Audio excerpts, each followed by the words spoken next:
하나님의 말씀은 창세기 19장 1절에서 11절의 말씀입니다. 날이 저물 때 그 두 천사가 소돔에 이르니 마침 롯이 소돔 성문에 앉았다가 그들을 보고 일어나 영접하고 땅에 엎드려 절하여 가로되 내 주여 돌이켜 종의 집으로 들어와 발을 씻고 주무시고 일찍 일어나 갈 길을 가소서. 그들이 가로되 아니라 우리가 거리에서 정야하리라. 롯이 간청함에 그제야 돌이켜서 그 집으로 들어오는지라. 롯이 그들을 위하여 식탁을 베풀고 무교병을 구우니 그들이 먹으니라. 그들이 눕기 전에 그 성사람 곧 소돔 백성들이 물은 노소하고 사방에서 다 모여 그 집을 애워싸고 롯을 부르고 그에게 이르되 이 저녁에 내게 온 사람이 어디 있느냐? 이끌어내라. 우리가 그들을 상관하리라. 롯이 문 밖의 문에게로 나가서 뒤로 문을 닫고 이르되 청하노니 내 형제들아 이런 악을 행치 말라. 내게 남자를 가까이 아니한 두 딸이 있노라. 청컨대 내가 그들을 너에게로 이끌어 내리니 너희 눈에 좋은 대로 그들에게 행하고 이 사람들은 내 집에 들어왔은즉 이 사람들에게는 아무것도 하지 말라. 그들이 가로되 너는 물러나라. 또 가로되 이놈이 들어와서 우고하면서 우리 법관이 되려 하는도다. 이제 우리가 그들보다 너를 더 헤아리라 하고 롯을 밀치며 가까이 나와서 그 문을 깨치려 하는지라.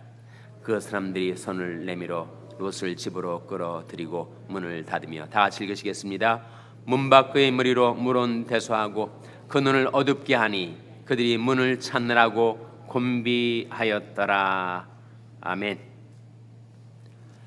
할렐루야.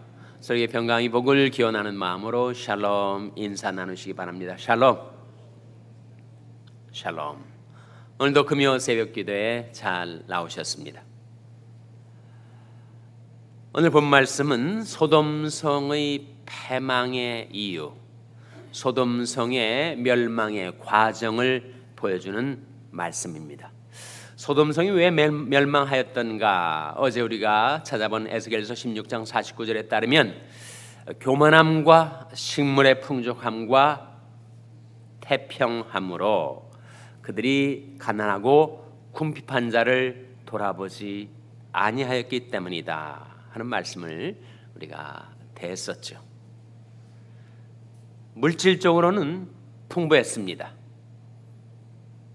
그 물질의 풍요함이 그들의 마음을 교만케 하고 교만함과 식물의 풍족함과 태평함 가운데서 흥청망청 이 세상을 살다 보니 그들이 가난하고 궁핍한 자를 도와주지 아니하고 그들에게 주어진 축복을 사명을 위해서 쓰지 않고 살다 보니까 자기도 모르게 그들이 계속해서 부패하게 되고 썩어지고 그리고 온갖 흉악한 정욕에 사로잡히게 되는 것입니다.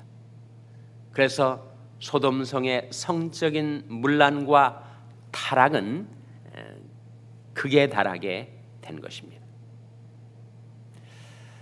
소돔성 사람 전부가 성적으로 문란했어요. 그래서 지금 롯의 집에 들어온 두 천사들,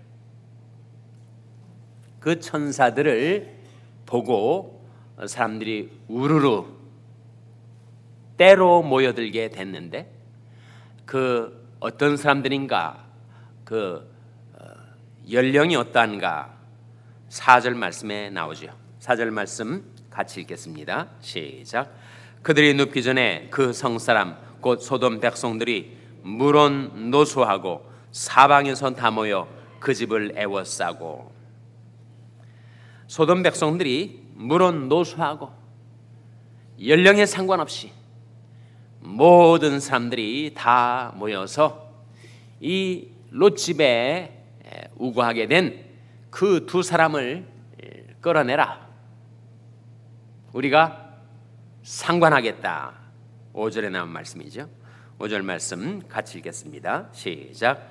롯을 부르고 그에게 이르되 이 저녁에 내게 온 사람이 어디 있느냐? 이끌어내라. 우리가 그들을 상관하리라. 상관한다는 게 뭐예요? 우리가 그들을 상관하리라. 영어 성경은 know라는 동사를 사용합니다. 우리가 그들을 알리라.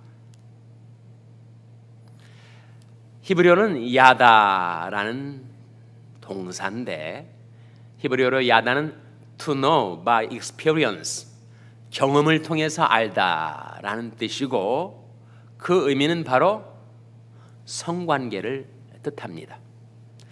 아담이 하나님이 주신 배필 하와를 알아서 그가 아들을 낳았다 할 때, 그때 그 알다라는 동사가 나오는데 그것은 동침을 의미해요. 성관계를 의미한단 말이죠. 그래서 많은 영어 성경들이 그저 know라는 동사를 상해서 우리가 그들을 알리라라고 했지만, 현대어 성경 중에 하나는 sex라는 단어를 사용해서 to have sex with them, 그들과 성적으로 관계를 갖겠다라고 하는 뜻을 그대로 나타내 번역을 하고 있습니다. 그러니까 지금 이것은 바로 소돔성의 모든 남자들이 떼거지로 모여서 롯의 집에 들어온 이 나그네들과 성관계를 갖겠다, 그러니 그들을 이끌어내라 라고 요구하고 있는 것입니다. 거기서 나온 영어 단어 중에 바로 소돔이라는 말이 나오죠. 소돔성에서 너무 극렬하게 극악하게 행했었던 바로 동성의 범죄를 가리켜서 소돔이라고 합니다. 남자가 여자와 성관계를 갖는 것이 아니라 남자가 남자로 더불어 부끄러운 일을 행하고, 또 여자가 또한 여자로 더불어 부끄러운 일을 행하는 그 동성애적 성관계가 그 소돔성에 들끓었다는 것이죠. 그때 롯이 어떻게 반응을 했는가? 6절에 보시면 롯이 문 밖의 무리에게로 나가서 뒤로 문을 닫고 이르되 청하노니 내 형제들아 이런 악을 행치 말라. 그리고 8절 말씀 한번 같이 읽겠습니다. 시작. 내게 남자를 가까이 아니한 두 딸이 있노라. 청컨대 내가 그들을 너에게로 이끌어 내리니 너희 눈에 좋은 대로 그들에게 행하고, 이 사람들은 내 집에 들어왔은즉 이 사람들에게는 아무것도 하지 말라, 아무 짓도 하지 말라. 그러니까 롯이 자기 두 딸을 그 무리들에게 내어줄 테니까 내 집에 들어온 이 손님들은 일체 손대지 말라라고 하는 말이죠. 그러면 롯의 이 말이 옳은 말입니까? 잘못된 말입니까? 물론 고대의 미덕, 나그네를 환대하는 것은 최고의 미덕으로 일컬어졌지만, 아무리 그러하기로서니 아버지가 어찌 두 딸을 강간범들에게 내어주고 그 손님들을 일체 보호하려 하는가? 일면에 롯의 나그네 환대의 미덕이 남아 있었지만, 이것은 롯이 그 소돔성에서 살다 보니까 자기도 모르게 성적으로 타락하기 시작한 징후입니다. 징후. 나중에 소돔성이 멸망 후에 극적으로 롯이 구출되고 동굴에 들어가서 아버지 롯이 술이 만취된 상태에서 자기 두 딸과 성관계를 갖는 이런 일을 통해서도 우리가 알 수 있는 바, 그 의로운 심령이 밤낮 소돔성에서 이루어지는 그 같은 문란한 일들을 보다 보니까 자기도 모르게 그 심령이 타락하기 시작하는 거죠. 그래서 이 말은 정말 나그네를 환대하는 고대의 그 미덕을 지금 실행하는 칭송받을 만한 일이 결코 아니고 롯이 성적으로 자기도 부패하기 시작한 결과로 나타난 그와 같은 참혹한 말이라고 할 수가 있습니다. 우리는 소돔성의 패망, 그들이 물질적으로 풍요한 가운데 교만함과 식물의 풍족함과 태평함으로 가난하고 궁핍한 자를 돌아보지 아니하고 도와주지 아니한 사명을 감당치 못한, 축복을 사명을 위해 쓰지 못했던 그들이 그러다 보니까 너무 성적으로 타락하고 부패해서 이제는 도무지 하나님의 심판을 받을 수밖에 없는 극악한 지경에 이르게 되었음을 보여주는 말씀입니다. 사람의 마음에 병이 생기면, 죄가 들어오면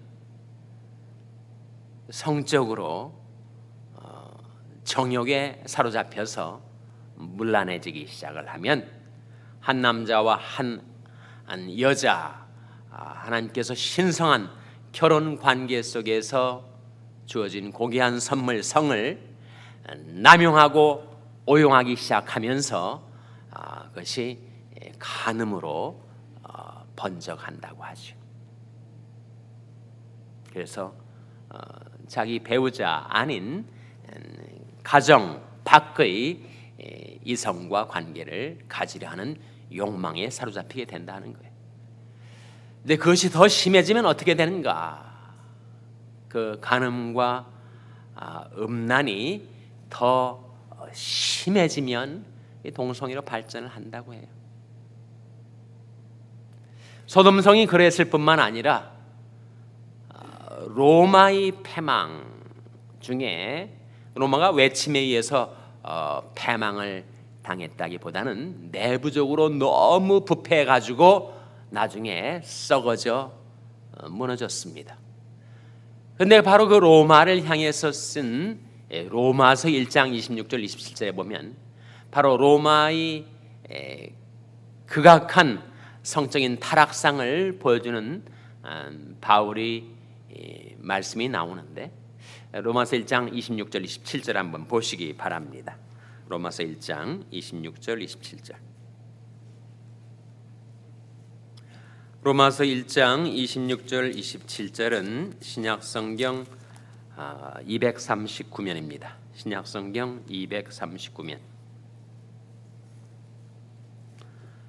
로마서 1장 26절 27절 한번 같이 읽겠습니다. 로마서 1장 26절 27절 말씀 같이 읽습니다. 시작. 이를 인하여 하나님께서 저희를 부끄러운 욕심에 내어버려 두셨으니 곧 저희 여인들도 순리대로 쓸 것을 바꾸어 영리로 쓰며, 이와 같이 남자들도 순리대로 여인 쓰기를 버리고 서로 향하여 음욕이 부릴 듯하며 남자가 남자로 더불어 부끄러운 일을 행하여 저희 그릇 때문에 상당한 보응을 그 자신에 받았느니라. 여기에 여인들이 순리대로 쓸 것을 버려 영리를 썼다. 또 남자들도 순리대로 여인 쓰기를 버렸다. 이것은 다 바로 동성애에 대한 언급입니다. 그래서 남자가 남자로 더불어 여자가 여자로 더불어 서로 향하여 음욕이 부릴 듯하며 저들이 동성 간에 부끄러운 일을 행하여 저희 그릇 때문에 상당한 보응을 그 자신에 받았느니라. 이 말씀은 바로 호모섹슈얼리티, 동성애에 관한 말씀입니다. 동성애자들이 오늘날 미국에도 또 한국에도 많이 있고, 이제는 커밍아웃 하는 것을 별로 주저하지 않을 정도의 소위 퀴어 컬처가 너무 많이 번져가고 있습니다. 동성애자들은 기독교적인 배경이 있는 동성애자들은 또 그렇게 말을 한다고 해요. 하나님께서 우리를 그렇게 처음부터 창조를 하셨으니 우리가 그런 섹슈얼 오리엔테이션, 성적인 성향을 갖고 살아가는 것이 무엇이 잘못이냐? 하나님이 내가 원해서 그런 것도 아니고 내가 그렇게 태어났으니 그렇게 살 수밖에 없는 것이지 왜 자꾸 기독교에서 그것을 정죄하려 하느냐, 이렇게 이해를 한다고 해요. 그리고 실제로 동성애자들이 정말 엔티 기독교의 입장을 띠고 있습니다. 근데 그 질문에 대해서 한번 우리가 좀 곰곰이 생각을 해봐야 돼요. 자기가 의도적으로 선택에 의해서 성인이 된 다음에 워낙 이성 간의 성관계도 문란하게 해서 이 동성애적인 성향을 픽업하는 그런 경우도 있고,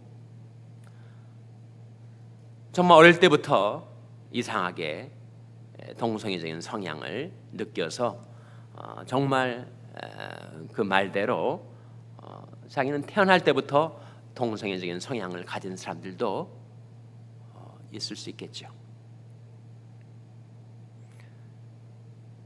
그것이 선천적인 것이든 후천적인 것이든, 그러나 그런 동성애적인 성향을 가지고 있다는 것이 동성애적인 삶을 살아야 한다는 근거는 되지 못합니다. 마치 무엇과 같은가?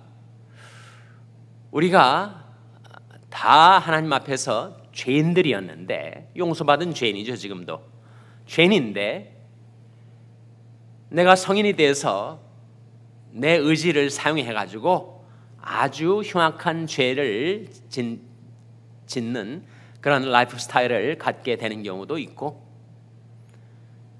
또 건전하게 살려고 했지만 워낙 그런 죄악된 성향이 태어날 때부터 있어가지고 선천적으로 죄성을 지니고 있어서 결국 그 성향 때문에 내가 죄인으로 살아갈 경우도 있다는 거죠. 후천적인 경우든 선천적인 경우든 내 안에 죄에 대한 오리엔테이션, 심플 오리엔테이션이 있다는 것이 그런 심플 라이프 스타일을 계속해야 된다는 근거가 되지 못하는 것과 마찬가지입니다. 그러니까 동성애자들이 우리는 그렇게 태어났어, 처음부터 어머니 못해서 나올 때부터 동성애적인 성향을 가지고 태어난 걸 어떻게 그대로 살아야지 라고 하는 말은 마치 무엇과 같은가? 내가 죄인으로 태어났어, 그러니 나는 죄인으로 살 수밖에 없어 라고 말하는 것과 같다는 거예요. 우리가 분명 죄인으로 태어났습니다. 다윗이 말했던 것처럼 내가 죄악 중에 출생하였으며 모친이 죄 중에 나를 잉태하였나이다. 내가 죄를 범해서 죄인이 된 것이 아니라 죄인으로 태어나서 죄를 범하는 죄인이란 말이죠. 그러나 내가 죄인으로 태어났다 할지라도 나는 뭘 해야 됩니까? 회개해야 되죠. 그리고 내 안에 있는 죄의 성향을 프랙티스 하지 말아야 합니다. 동성애자들이 우리는 태어날 때부터 그런 오리엔테이션이 있기 때문에, 그런 성향이 있기 때문에 그렇게 살 수밖에 없다고 말하는 것은 죄인으로 태어난 우리가 어쩔 수 없이 우리는 죄를 프랙티스할 수밖에 없으니 더 이상 나를 상관하지 말라고, 회개하지 말라고 말하는 것과 같다는 말이지. 아담의 후손으로 죄성을 지니고 태어난 나이지만 예수 그리스도의 복음을 듣고 회개하고 예수 믿어 하나님께로 돌아와 예전과는 다른 새로운 삶을 하나님의 은혜로 살아가게 된 우리가 동성애자들을 향하여 당신이 비록 후천적으로 픽업한 동성애적인 성향이 아니고 선천적으로 그런 성향을 가지고 태어났다 할지라도 당신도 하나님의 사랑을 깨닫고 회개해야 됩니다. 당신 안에 있는 그 오리엔테이션을 프랙티스하지 말아야 됩니다 라고 말씀을 전해야 됩니다.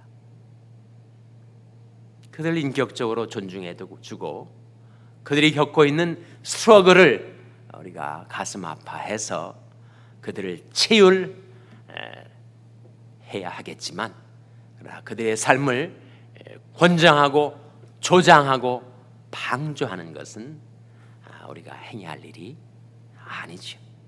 정말 불행하게도 내 자식 가운데 동성애적인 성향을 지니고 있다라고 할 때 그를 무조건 정죄하지 않을 것처럼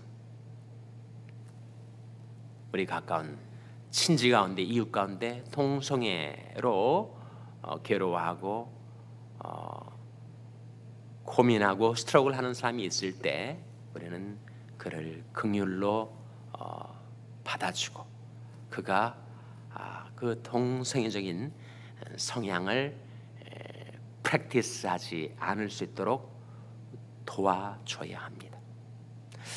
헨리 나우엔이라는 인물이 현대 가장 훌륭한 영성신학자로 알려져 있는데 물론 가톨릭 신부였습니다. 데이브레이크라는 캐나다의 정박아 시설에 들어가서 평생을 정박아들을 위해서 봉사의 삶을 살았던, 이전에는 예일대에서도 가르치고 하버드에서도 가르치고 그러한 영성 신학 면에 있어서 탁월한 석학이었지만 그의 생애 작년과 말년에 그렇게 정박아들을 위해서 봉사의 삶을 살았던 헨리 나우엔이 죽은 다음에 필립 얀시가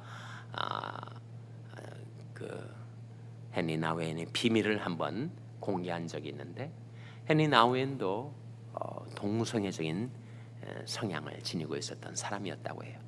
Sexual orientation, 그러니까 homosexual orientation, 동성애 성향을 가지고 있었지만 그러나 그것을 프랙티스하지 않았다고 합니다. 자기 안에 있는 그 성향을 평생 가지고 씨름하고 괴로워하면서 그것을 극복하려고 몸부림치는 가운데 그의 깊은 영성신학이 나오게 되었다. 그렇게 평가를 받고 있어요. 우리 안에 죄성이 있지만 우리는 그 죄성을 프랙티스하지 않으려고 몸부림칩니다. 실수해서 죄를 범할 때가 있을지라도 우리는 자복하고 회개하고 돌이켜 새로운 삶을 살려고 부단히 주님을 쫓아갑니다. 그러한 것처럼 내 안에 그런 동성애적인 성향이 있다는 것이 나로 하여금 동성애적인 라이프 스타일을 프랙티스하는 근거는 될 수가 없다. 그들에게나 우리에게나 필요한 것은 하나님의 말씀을 듣고 회개해서 날마다 하나님께로 가까이 나오는 그런 날마다 새로워지는 거룩한 하나님의 백성답게 살아가는 그런 은총이 우리에게 임하게 되시기를 주님의 이름으로 축원합니다. 기도하시겠습니다. 오늘 말씀 기억하면 하나님, 저희들이 간악한 마귀가 저희들을 깰지라도 날마다 회개하고 돌이켜 하나님께로 가까이 나오는 삶을 살게 해 주시옵소서. 기도하시기 바랍니다.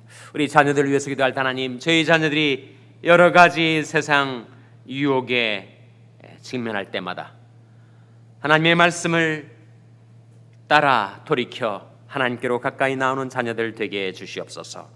기도하시기 바랍니다. 병성에 연약한 지체들을 위해서 기도해 주시기를 바랍니다.